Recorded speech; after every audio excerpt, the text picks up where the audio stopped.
Hello, lore seekers. Let's talk Destiny. Today I'm going to tell you a story about both one of the greatest and most despicable guardians in human history. Those who are lucky would know him as Dredgen Yor. To best tell his story, we should begin by listening to it being told from a primary source. A renegade hunter named Shin Malfer, retelling a childhood memory of when Dredgen Yor came to Palamon. I'm writing this from memory. Some mine, but not all. The facts won't sync with the reality, but they'll be close. And there's no one to say otherwise, so for all intents and purposes, this will be the history of a settlement we call Palamon, and the horrors that followed an all too brief peace. I remember home.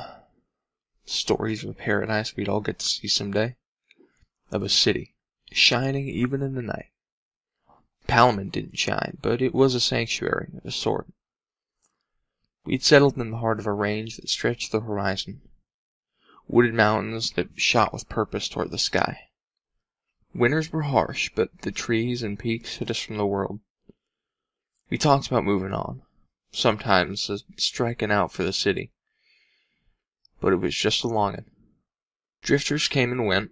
On occasion they would stay, but rarely. We had no real government, but there was a rule of law. Basic tenets agreed upon by all, and eventually overseen by Magistrate Loken. And there you have it. No government, till there was. I was young, so I barely understood. I remember Loken as a hard-working man who just became broken. Mostly I think he was sad. Sad and frightened. As his fingers tightened on Palamon, people left. Those who stayed saw our days become gray. Loken's protection from the fallen, from ourselves, had become dictatorial. Looking back, I think maybe Loken had just lost too much. Of himself, his family. But everyone lost something. Some of us had nothing to begin with. My only memory of my parents is a haze, like a daydream, and a small light, like the spark of their souls. It's not anything I dwell on. They left me early, taken by dregs. Palamon raised me from there. The family I call my own, called my own. They cared for me as if I was their natural-born son, and life was good. Being the only life I knew, my judgment skewed, but it wasn't easy. Pocked by loss as it was, but I would call it good. Until, of course, it wasn't. Until two men entered my world. One a light, the other the darkest shadow I would ever know. The man I would come to know was Dredgen Yor.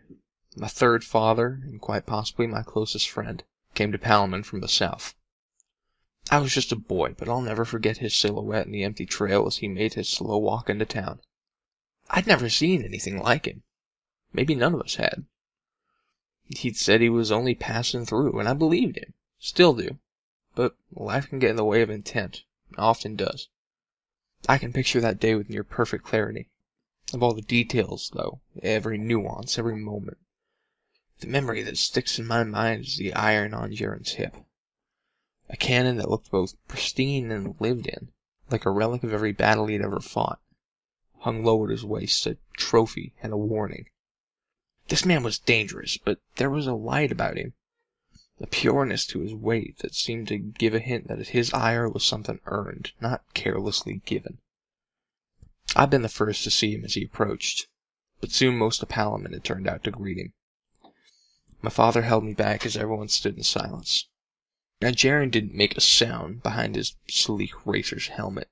He looked just like the heroes in the stories, and to this day I'm not sure one way or the other if the silence between the townspeople and the adventurer was born of fear or respect. I like to think the latter, but any truth I try to place on the moment would be in my own making. As we waited for Magistrate Loken to arrive and make an official greeting, my patience got the best of me. I shook free my father's heavy hand and made the short sprint across the court, stopping a few paces from where this new curiosity stood. A man unlike any other. I stared up at him, and he lowered his attention to me, his eyes hidden behind the thick-tinted visor of his headgear. My sight quickly fell to his sidearm. I was transfixed by it. I imagined all the places that weapon had been, all the wonders of the scene, the horrors it had endured. My imagination darted from one heroic act to the next. I barely registered when he began to kneel, holding out the iron as if an offering, but my eyes locked onto the piece. mesmerized. I recall turning back to my father and seeing the looks on the faces of everyone I knew.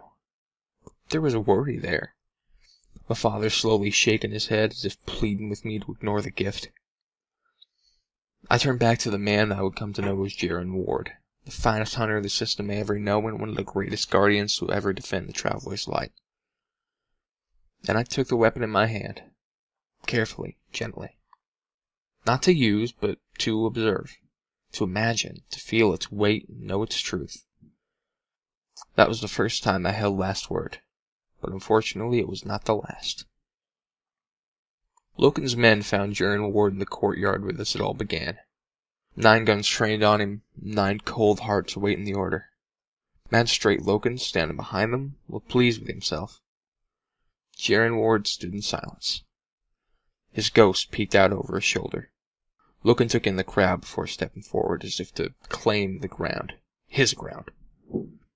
You question me? There's venom in these words. This is not your home. Now I remember Loken's gestures here making a show of it all.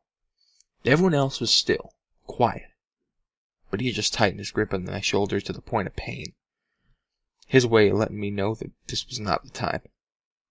I watched Dredgen's every move over the past months, mapping his effortless gestures and slight, earned mannerisms. I'd never seen anything like him. He was something I couldn't comprehend. Yet I felt I understood all I needed the moment I'd seen him. He was more than us, not better, not superior, just more. I wanted Father to stop what was happening. Looking back now, I realized he didn't want to stop it. No one did. As Loken belittled Dredgen Ward, taunted him, enumerated his crimes and sins, my eyes were stuck on Dredgen's pistol, fixed to his hip, his steady hand resting calmly on his belt. I remembered the pistol's weight. Effortless. And my concern faded. I understood. This is our town. My town. Loken was shouting now. He was going to make a show of Dredgen, teach the people of Palamon a lesson in obedience. Then Dredgen spoke, clear, calm. Not anymore. Loken laughed dismissively. He had 9 guns on his side. Those going to be your last words then, boy? The movement was a flash, quick as chain lightning. Dredgen Ward spoke as he moved. Yours, not mine. Smoke trailed from Dredgen's revolver. Then Loken just hit the ground. Dark hole in his forehead, eyes staring into eternity. Dredgen stared down the 9 guns trained on him. One by one they lowered their aim, and the rest of my life began, where, in a few short years, so many others would be ended. Dredgen Ward was the hero of Palamon. He saved it from the oppressive grip of a man so destroyed by loss that he pushed away the last people in his life. Dredgen was one of the finest guardians that the people had ever known, in or out of the city's walls. But Dredgen Ward had a secret. He had just the slightest sliver of darkness, a speck of doubt and despair that he could never shake free. Seeing the bones stacked upon each other on the moon, seeing the injustice and bloodshed of the fallen on earth, seeing the constricting tyranny of Magistrate Loken on Palamon, there was too much darkness in the world, and Dredgen Ward was only one man. Why should he be virtuous when the wicked paths that the darkness takes are so often gone unpunished, if not rewarded? The nobleman stood, and the people looked to him, for he was a beacon, hope given form. Yet still only a man. And within that truth there was a great promise. If one man could stand against the night, then so too could anyone. Everyone. In his strong hands the man held a rose, and his aura burned bright. When the man journeyed on, the people remembered. In his wake hope spread. But the man had a secret fear. His thoughts were dark. A sadness crept from the depths of his being. He had been a hero for so long, but pride had led him down sorrow's road. Slowly the shadow's whisper became a voice, a dark call offering glories enough to make even the brightest light wander. He knew he was fading, yet still he yearned. On his last day he sat and watched the sun fall.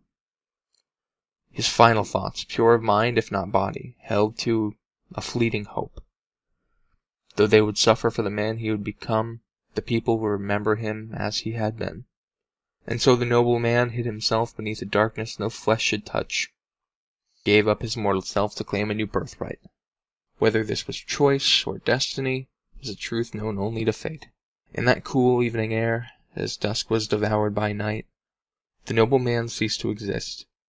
In his place another stood, same meat, same bone, but so very different. The first and only of his family, the sole forebearer and last descendant of the name Yor. In his first moments as a new being, he looked down at his rose and realized for the first time that it had no petals, only the jagged purpose of angry thorns. Dredgen Yor, now reborn in darkness as Dredgen Yor, became a monster. Now there's only strict documentation of him killing a few people, but it is known that he was on a spree to feed his new weapon Thorn. He implies that it feeds off of the very light of guardians and simple civilians alike. While the standoff has not been recorded, we are led to believe that Dredgen Yor's reign of terror was ended by one Shin Malphur, wielding the hand cannon that the Guardian offered him so many years ago. Guardians are urged to keep Dredgen Yor's story in mind if ever they feel despair when facing the minions of the darkness, both alien and otherwise. You cannot carry the weight of the world on your shoulder, or you risk being crushed. Stay vigilant, lore seekers. Until next time.